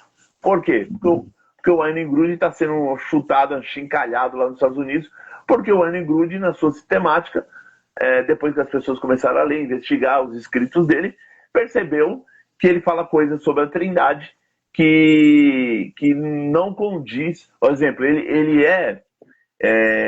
acha que o filho é menor que o pai. Tanto na economia da salvação, como lá na Trindade emanente. Ele acha que existe uma hierarquia. E aí o pessoal detona ele, né? Então eu já não indico mais. Mas eu indico, do Frank Ferreira, a sistemática da editora Vida Nova, muito boa. Você tá dizendo que eu sou reformado, mano. Não, então, vou indicar uma pentecostal. Essa que o pastor Moisés lançou do pentecostal. César Moisés. Indico ela, então. Obrigado, por ser tá bom, eu indico uma pentecostal. O cara do Mackenzie só fazendo indicação aqui, reformada, e é chato. Vamos lá. Duas perguntas técnicas aqui. Conhece o termo graça evanescente de Calvino, né? Ou não? Conhece? Não lembro. Do termo, sim, eu não lembro. Mas... Deus vai deixando de amar. Deus te ama e vai deixando de te amar. É complicado. Eu já não concordaria com Exato. ele. Porque se ele ama, ele nunca deixará de te amar. Volume 3, aí, quem tem essa dúvida, procure a Graça Evanescente de Calvino. Trindade, né? Você traz esse tema aí com muito amor, e eu já vi você, às vezes, explicando isso de uma forma que, dou pra falar que eu não vi teólogo grande explicar. Explique pra gente, não vou falar para a união triantrópica, nem união hipostática, mas com uma linguagem simples. Uhum. A expressão do amor em três pessoas. Vamos lá. Vamos lá. Primeira coisa que a gente tem que pensar é o seguinte. Quando nós falamos da crença... eu vou ser didático aqui. Primeira coisa, nós cristãos, nós somos teístas. Ou seja, acreditamos na existência de Deus. O teísta acredita que existe Deus. Outras formas de pensamento, vamos supor, o deísmo acredita que existe Deus, mas ele não intervém aqui no mundo aqui. Ele coloca as leis e vai para a eternidade e não mexe mais. O panteísmo acredita que tudo é Deus e Deus é tudo. O ateísmo, prefixo A no grego, é sempre negação. Ateísmo é não Deus. Ele nega a existência de Deus. Então nós cremos que Deus existe, nós somos teístas. Só que nós somos uma coisa, nós somos monoteístas. Por quê? Para diferenciar do politeísmo. Politeísmo é a crença que existe Deus, mas são deuses, são vários deuses. Nós acreditamos um único Deus, nós somos monoteístas. Só que diferente do islamismo, que é monoteísta, e o judaísmo, que é monoteísta, também nós diferenciamos deles, porque nós somos monoteístas trinitários. E aí é que começa a brincadeira. Olhando os textos bíblicos, nós identificamos algumas coisas. Primeiro, nós estamos falando de um único Deus. Nunca esqueça disso. Não estamos falando de três deuses. Falamos de um único Deus. Só um ponto aqui, só para colaborar. Não é um triteísmo. Isso. Triteísmo é uma heresia que acredita que existe três deuses. Nós não somos triteístas. Igual esse dia num púlpito, um irmão me falou que a igreja acredita em três deuses. Não sei de onde ele tirou isso. Nem a congregação no dia pior da vida dela, sabe? Nem a congregação no pior dia da vida dela falou um absurdo desse. Mas ele conseguiu falar. Então, assim, é complicado. Então, assim, não é o triteísmo, não são três deuses. Não são três modos de Deus. Modalismo é uma heresia. Tá? Não são três modos de Deus se manifestar. Então, nós somos um único Deus. Só que esse único Deus na Sagrada Escritura vai dizer que ele é amor. Então, a essência de Deus, o ser dele é amor. Qual é a vida de Deus? Tem uma teóloga chamada Soderegger. Ela tem duas sistemáticas lançadas, ela vai lançar mais duas, se eu não me engano. Mas a segunda parte da sistemática dela, ela trabalha a trindade emanente, mas a partir do Velho Testamento. E ela faz um trabalho fantástico. Ela fala o seguinte: quando nós falamos de trindade, nós falamos da vida em Deus. Então, o que é a vida de Deus? A vida de Deus é amor. E a vida de Deus, se é amor, é relacionamento. Por quê? Porque no ser mais íntimo de Deus não pode ser solidão. Deus não pode ser solidão. Por quê? Porque amar necessita necessariamente de uma segunda pessoa para ser amada. Então para pensar. Então, partindo desse princípio que Deus, no seu ser, é amor, então ele já não é solidão. Então, na eternidade, e esse amor é eterno, porque a essência de Deus é eterna. Então, Deus vive eternamente amando. Então, ou seja, não teve um momento da vida dele que Deus nunca amou. Agora, se ele ama eternamente, ele tem uma segunda pessoa para ser amada, a Sagrada Escritura vai dizer que esse é o Filho, que é gerado do seu amor. Paulo vai falar que Jesus é o Filho do seu amor. O Filho vai falar: Pai, devolve aquela glória que eu tinha contigo antes que o mundo existisse. Então, tinha um Filho que é gerado do Pai desde toda a eternidade, porque Deus é eterno. Então, essa geração, ela é uma geração eterna, não é uma geração num momento, no tempo e no espaço. Esse Filho é fruto do seu amor, só que esse Filho, ele recebe o amor, mas ele não é egoísta. Agostinho vai dizer muito isso. Ele não é egoísta, ele devolve esse amor ao Pai. Então há sempre no ser de Deus, pensa no ser de Deus aqui, ó. No ser de Deus há uma relação. Então o Pai sai de si para amar o Filho. O Filho sai de si e para amar o Pai, porque amor é sempre saída de si. Tem uma terceira pessoa nesse relacionamento, que é o vínculo do amor do Pai, que é dom, é sempre dom, e o amor do Filho, que é sempre acolhimento do dom. Então, no princípio, nós tínhamos o quê? Nós tínhamos o quê? Nós tínhamos o dom, acolhimento do dom, e nós tínhamos o amor. Dom do amor, acolhimento do dom do amor e o espírito do amor. Vínculo do amor do Pai para com o Filho e do Filho para com o Pai. E é um círculo eterno, é uma dança. Deus é movimento. A gente fala, mas Deus não é imutável, Kleber? Sim, Deus é imutável, mas ele é imutável nessa dança. Ele é imutável no seu amor. E esse amor imutável é em movimento, sempre saída de si. E é um ciclo eterno. Nós chamamos o termo técnico de pericórese. Pericórese é intercompenetração, ou seja, traz a ideia de o pai está totalmente no filho, o filho está totalmente no pai, e o Espírito Santo está totalmente no pai e no filho. Só que o Espírito Santo é aquele que quebra o círculo. Por quê? Porque o amor, ele expande. O amor, ele não fica nele mesmo. Amor que é amor, ele chama sempre o outro para a conversa. Então o amor se expande. Os ortodoxos chamam o Espírito Santo de expansão do amor. Ou Evidokibol vai falar que o Espírito Santo, ou também Palamas vai falar que o Espírito Santo é alegria em Deus. É Deus na sua alegria. É a felicidade em Deus. Então, quando o amor se expande, Deus é querendo criar. Por isso que criação não é um atributo em Deus. Criação é um evento em Deus. Deus desejando criar. E aí, igual eu falei no podcast há muito tempo atrás, tudo que você pensar na existência, que existe, é fruto do amor de Deus. E reflete o caráter de Deus e reflete o amor de Deus. Então, só para me terminar essa fala, que eu falo que não é uma matraca, porque é um assunto que eu gosto, esse círculo trinitário, que é a pericórese, é aquilo que os antropólogos... o que pena que eu ligo... o livro está aqui. Aqui, vê se você não desenha bem. Exatamente. Isso, é um círculo. Esse autor aqui vai mostrar aqui, ó, que eu sou cegueta, é o Luiz Carlos Suzin, indica essa obra, da editora Paulinas.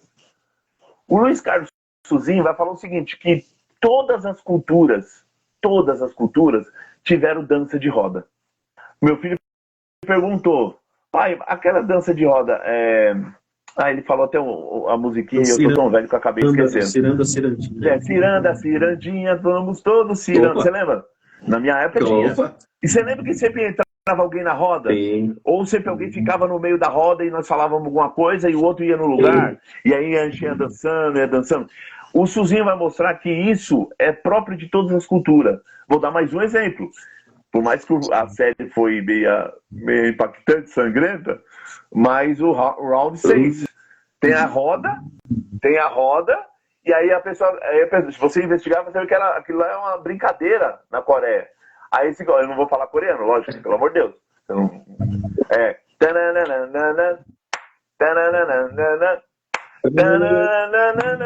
Então, porque todas as culturas tinham uma dança de roda. Só que naquela roda lá era uma roda da morte. Porque se você não saísse e corresse para a porta, você morria. Mas na roda da Trindade, é uma roda que o pai está amando o filho está amando o pai, e o Espírito Santo está fazendo isso girar. Só que como Deus é amor, ele está chamando todos para a roda. Ele abarca toda a criação e chama todos para dançar na mesma comunhão, na mesma unidade. Porque a dança é tão perfeita que uma grande multidão se torna um. Lembra que o filho fala na oração sacerdotal? Eu e o pai somos um.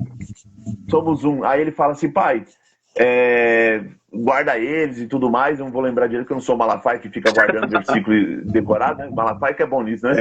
Mas ele diz assim, para que eles, pai, sejam um, como nós somos um. Ou seja, o que Jesus está dizendo? Pai, traz eles para a dança. E aí o Bruno Ford vai falar que a igreja ela é ícone da Trindade. O que é um ícone? Não sei se vocês vão conseguir ver, eu acho que não está lá. Deixa eu ver. Ó, aquele quadro ali, aquilo se chama ícone. Ícone não é idolatria. Eu já vi um irmão falando, você está com idolatria. Não é idolatria. Ícone é da cultura da igreja ortodoxa. O ícone, ele tem uma teologia. O ícone, ele não é a realidade em si. Ele aponta para a realidade. É uma representação. É simbólico. O prefixo diabólico, o prefixo divide, rompe. Por isso que todo ato de divisão, contenda, é diabólico. E todo ato de unir o que está longe para perto, nós chamamos de símbolo, de símbolo. Então o ícone é um símbolo que une o transcendente com o imanente, a eternidade com o tempo. Então, segundo isso é uma teologia do ícone. Bruno Ford vai falar que a igreja é ícone da Trindade. Por quê? Porque ela aponta para a Trindade.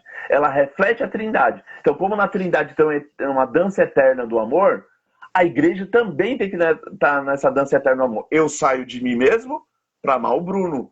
O Bruno sai de si mesmo para amar os seus irmãos na igreja. O Bruno, a igreja sai de si mesmo para amar o Bruno e a esposa dele, amar os filhos dele. Amém. E cada um vai amando uma unidade perfeita, é uma eterna dança. E cada um que vai se convertendo vai vindo para a dança. Essa era a ideia da igreja. Mas se uma igreja tá um querendo matar o outro, um puxando o tapete do outro, um machucando o outro, um fofocando do outro, um tentando matar o outro, já não diria, uma teologia do ícone. É algo bem mais, diabólico. Diabolos. Por quê? Isso. Por quê? Porque rompe, divide e faz facção. Eu acho que Paulo, ele resume... Não, toma água aí. Toma água, tranquilo. Eu acho que Paulo resume muito bem isso em Efésios 4, né? Falando da unidade do corpo e tal. Perfeito. Tem só para a gente fazer um apontamento aqui, Deus é amor, mas o amor não é um Deus, né? A gente tem que tomar cuidado com o panteísmo, né, Kleber? Sim. Né?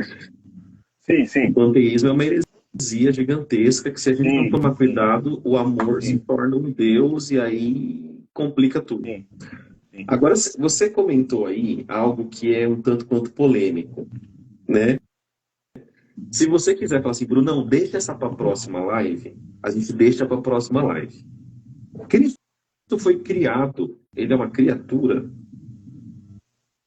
Não, ele não foi criado. Ele é coeterno com o Pai, ele é da mesma substância. Se ele é o Filho que é gerado do Pai desde toda a eternidade, ele é partícipe da mesma substância do Pai. Então ele é coeterno. Se ele for uma criatura, ele já nem poderia salvar, porque criatura não salva criatura. Então o sacrifício dele seria inválido. O sacrifício dele só é perfeito, ele só é sumo sacerdote perfeito e vítima perfeita porque ele é Deus. Perfeito. Porque por isso que é perfeito, entendeu? Então Deus sempre foi amor, porque ambos sempre existiram, é isso? Sim. O pai nunca deixou de ser pai. E o filho também nunca deixou de ser filho. Isso. Muito bem. É porque pode dar a entender no momento assim, Deus ele é amor, para amar precisa de uma segunda pessoa na relação, então ele cria. Não, isso sempre houve, certo, irmão Kleber? Sim, é uma geração.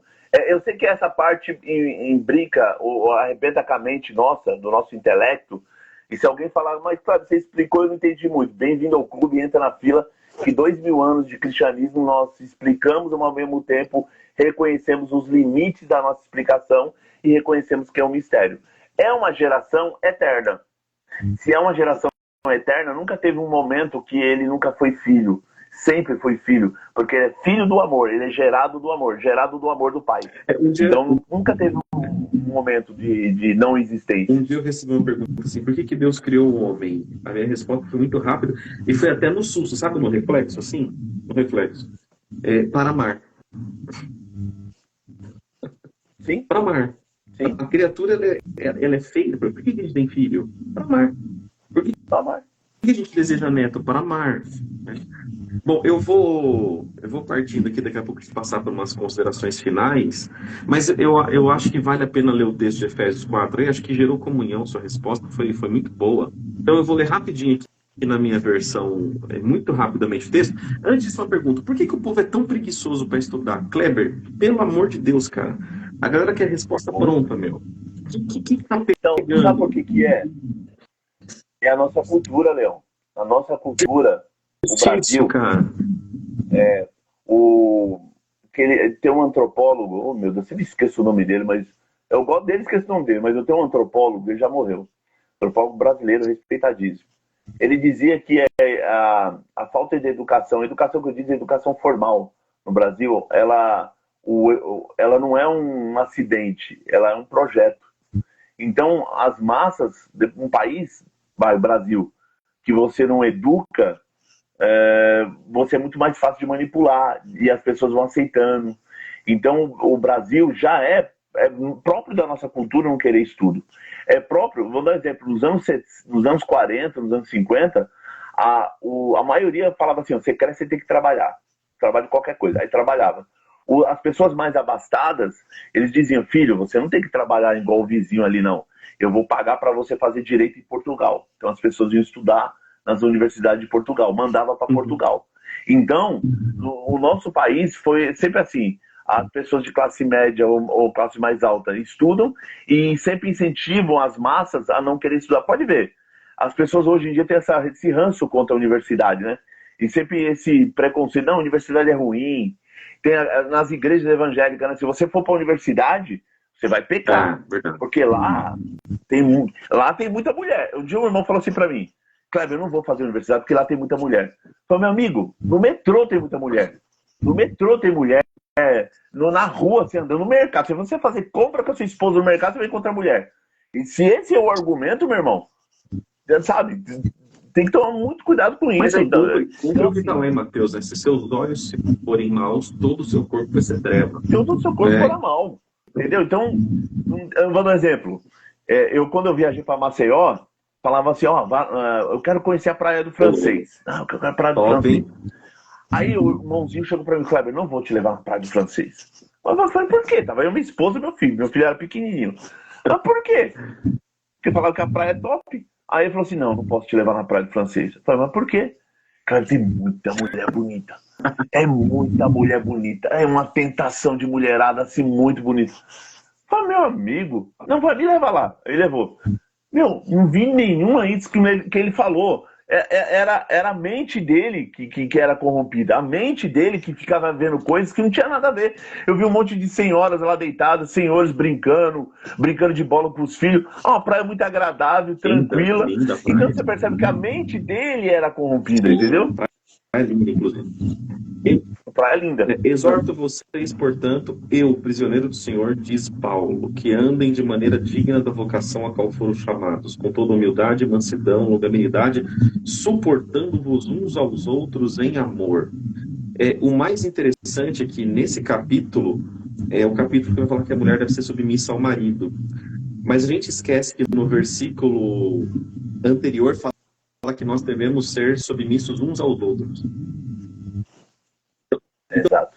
Então, antes do marido ter a mulher como submissa, ele tem que ser submisso a ela e submisso a outros, né? A minha esposa até fez uma palestra na igreja no sábado passado sobre a mulher submissa, ela abordou esse tema. Inclusive, ela acabou de entrar aqui na live. Então, acredito que essa união, essa unidade do corpo de Cristo, a gente tem que combater heresias, a gente tem que apontar o dedo, a gente tem que teologar mesmo, a gente tem que acusar quando tem que ser acusado, porém, a gente é uno, a gente é irmão. Arminianos e calvinistas, molinistas poucos falados, luteranos pouco falados, são irmãos. E aí vai. Kleber, antes da gente partir para a consideração final, 3 perguntas aí. Falar para a gente fazer uma parceria aí para o curso, para a galera fazer os cursos. O Kleber tem cursos, é só você entrar lá no Kleber Paixão no Instagram. Ele deve ter módulos ao vivo, gravados. Depois você explica um pouquinho sobre. Então vamos a gente fazer uma parceria. E eu estou quase parando, quase querendo aposentadoria. Aí o Kleber assume o bastão. Eu queria que você comentasse sobre o Paulo Júnior, né? Esse último acontecimento. Não sei se você está sabendo. Sim. Eu acompanho muitas redes sociais. A gente tem que acompanhar, porque tem que saber o que está acontecendo. Cara, eu tô dando uma desintoxicada, hein? Vai ter uma hora que dá uma limpada, tem que dar uma limpada. Ele fala, que tem muita coisa que acontece que... Tem muita coisa ruim, enfim. Mas assim, eu queria que você falasse sobre o Paulo Júnior, cara. Se puder deixar aí alguma mensagem para a igreja em relação a isso, porque não é só a CCB que mata os seus profetas, né? Não é só a CCB. Inclusive, ele foi idolatrado por muitos ex-CCBs, ele, Steve Lawson, e eu vou falar uma coisa, tem informação de dentro que mais coisas vão surgir, não é nada de pecado dele, é de outras pessoas, e assim, as pessoas têm que tirar os ídolos do coração, né? Sim. Mas que recado você pode deixar aí para a turma que está chateada com isso que aconteceu com o Paulo Júnior? Olha, assim... Desculpa te cortar, você sabia que o Paulo Júnior não é teólogo? Sabia. Onde eu falei, tentaram me matar na internet, quiseram me matar na internet, quando eu falei que ele praticamente era um autodidata, ele não tinha teologia. Ele é um calvinista por autodidatismo. Impossível, impossível. Mas ele tem uma formação, tanto é que ele falou que agora vai fazer, né, uma faculdade. Mas bom, vai fazer. Deixa as suas palavras aí. Então, assim, o caso do Paulo Júnior, ele é um caso, ele e o Larson, são casos atípicos. Porque a gente tem que começar assim, eu estava falando até com a minha família, 2 pesos e 2 medidas. Eu não estou sendo duro aqui. Na verdade, assim, Eu acho que ele fez um bom trabalho como pastor, pastoreou e tudo mais. Algumas coisas que ele dizia eu não concordo, sabe? Não concordo. Eu acho que a crítica tem que ser feita igual a crítica, que igual você mesmo, você tem o seu parecer, fala, ó, coração aceita, mas você sempre falou de forma respeitosa, nunca foi desrespeitoso. Ele falava coisas de outras denominações, igual pegava um culto só para falar de uma denominação determinada, né? E malhava. E assim, falava de forma até um pouco superficial, sem conhecimento de causa, né? E, ok. Quando que é pastor, uma coisa que eu analiso, quando que é pastor pentecostal, ele pecou. Ele pecou? Nossa, ele é demônio. Ele tá com cano no corpo. Ele é do mal. Ele merece o castigo, ele tem que ir pro inferno, porque ele pecou. Quando que são pastores tradicionais, é sempre assim, não, ele tem que ser tratado, ele tem que ser pastoreado, ele tem que ser discipulado. Agora, calma aí, eu concordo com isso. Eu concordo com isso. Eu concordo que quando uma pessoa falha, uma pessoa peca, faz qualquer coisa, ofende a santidade. Todo pecado é ofensa à santidade de Deus. Se eu sair daqui da live e brigar com a minha mulher, eu pequei. Ofendi a santidade de Deus. Ofender. Se eu chego e falo um palavrão pra minha mulher agora, estou pecando na presença de Deus. É um pecado.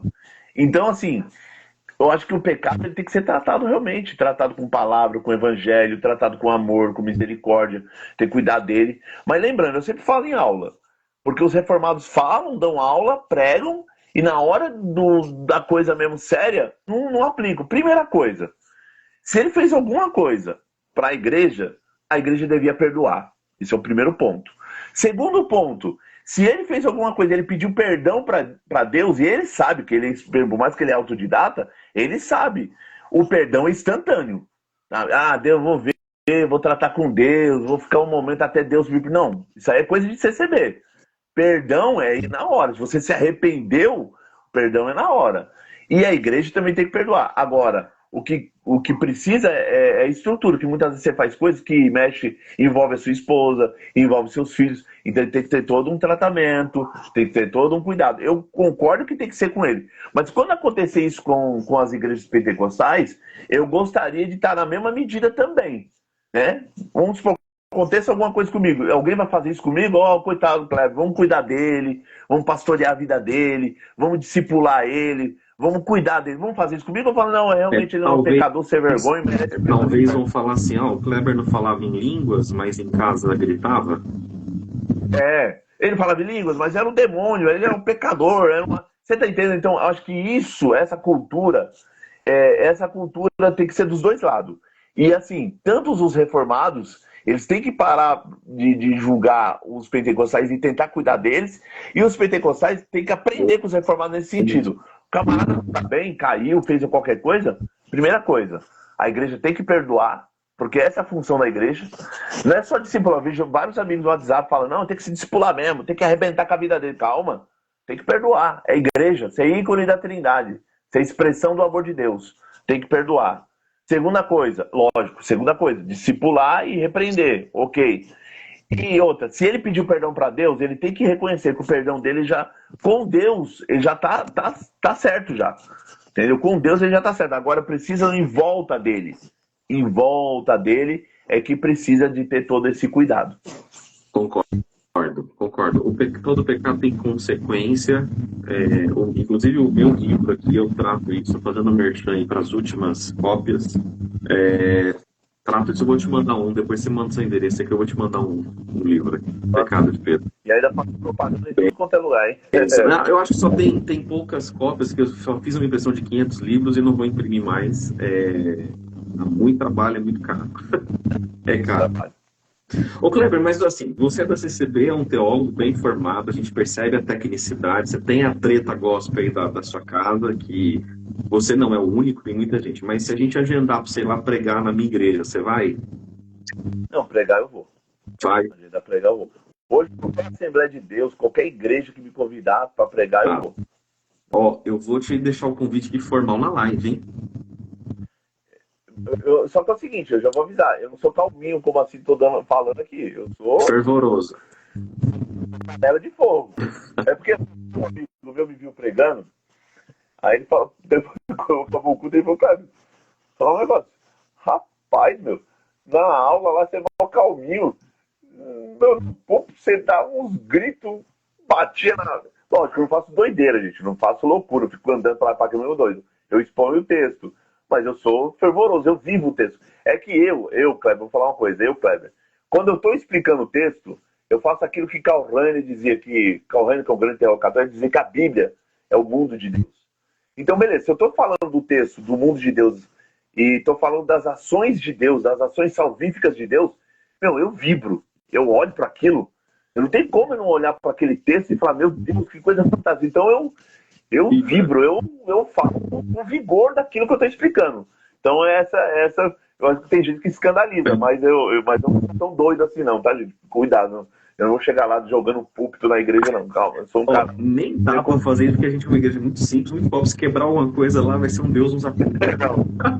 Como um bom católico, não vou da cruz, é brincadeira. Ó, gente, então aqui, ó, convite formalizado. Eu vou propor uma data aqui no bastidor para ele.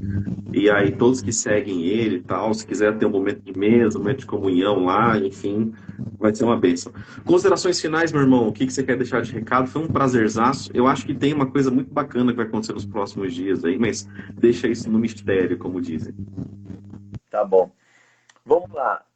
O pessoal tá falando, o Bruno é um pouco assim também, um pouco virtuoso. Tá vendo? Tá vendo? Eu não tô só. A igreja já tá acostumada. A igreja já tá educada, então tá tudo certo. Tá tranquilo. Então não vou analisar tanto assim. Mas assim, primeiro, foi um prazer conversar aqui no canal de vocês e pelo convite. Estou muito contente. Deus abençoe a todos que estão assistindo. Fico muito feliz de ter participado. E o conselho que eu sempre falo para vocês, aquele conselho velho, o conselho do apóstolo Paulo. Ouve de tudo, tem o que é bom. Hoje, nesse mundo de cada um tem sua opinião, cada doideira tem na internet, as pessoas xingam, outro fala um monte de coisa. Calma, respira e com muita calma ouve de tudo e retém o que é bom. Porque senão, esse dia um irmão, o Bruno, falou para mim, Kleber, eu tô confuso. Porque fulano diz uma coisa, o outro diz outra, o outro diz outra, ou seja, ele estava já mais confuso. Então, ou seja, calma, respira e quer estudar boa teologia? Teologia com o Bruno, teologia comigo, com outros irmãos, mas uma boa teologia saudável. Eu vou até falar assim, cara, uma teologia tranquilex. Não vai, pelo amor de Deus, não vai pegar, logo no começo da teologia, não vai pegar, deixa eu ver um autor, não vai pegar um teólogo filosófico, deixa eu ver, sei lá, Tomás de Aquino, pelo amor de Deus, não vai pegar Suma Teológica, não vai pegar nada, não vai pegar os rebuscados, sabe? Leiam as obras com calma, as obras introdutórias, faça uma boa teologia saudável. E aí, quando você tem uma boa teologia saudável, você consegue passar isso na igreja local sua, na sua igreja local, entendeu? A sua igreja local está precisando de bons líderes e você está se preparando para isso. Então, faça isso e toma muito cuidado com a internet. Eu fiz até um vídeo no meu canal. Cuidado com os loucos da internet. Tem louco pra tudo, gente. A internet tem cada gente doida falando cada coisa. Esse dia mesmo um cara falou assim, venho te dar uma notícia que nunca ninguém disse. Aí ele falou assim, Jesus vai voltar junto com a nave extraterrestre. Eu falei, meu Deus do céu. Então, assim, os caras falam coisas assim no Instagram ou no YouTube, coisas absurdas, gente. Mais uma dica, fez teologia com o Kleber, com o Bruno, com outros irmãos, leia bons livros, não vai ver vídeo no YouTube de gente doida, entendeu? Gente doida. Então, assim, esse é o conselho. Eu espero que vocês tenham gostado da live. Se eu falei alguma coisa aí, extrapolei alguma coisa, vocês me perdoam. Deus abençoe a vida de cada um e guarde a todos nós. E bora lá, vamos fazer a coisa andar e Deus ser glorificado. Amém. Deixa uma oração pra gente. Tá bom. Vamos lá. Quem tá aí na live, inclina a vossa cabeça. Eterno Deus, Criador dos céus e da terra, em nome de Jesus, teu Filho Santo, nós estamos agora com o coração inclinado, a mente humilhada em tua presença poderosíssima, te agradecendo, Senhor, por esse dia que foi cansativo, dia de trabalho, dia de labuta, mas agora nessa live, de um bom bate-papo, onde falamos de tudo e falamos principalmente de tua grandeza, do teu poder, do teu amor, que tu és o Deus amor trinitário. Pai, no final dessa live, permita que nós sejamos reflexos do teu amor, que possamos amar o próximo, possamos amar os nossos inimigos e amar os que nos aborrecem. E assim, sendo, seremos luz do mundo e sal da terra. Nos ajuda, Senhor, a ser cristão de verdade, um coração convertido, um coração humilde, e que possamos caminhar nessa grande peregrinação para que um dia nós estejamos naquele dia escatológico entrando na pátria última. Te louvamos por todo o bem, te agradecemos por essa live e ela vai ser redundada para o teu louvor. Em nome de Jesus e todos nós dizemos Amém. amém. Deus abençoe sua vida, meu irmão. Um abraço. Amém. Fica com Amém. Deus. Abraço Tamo junto. a todos.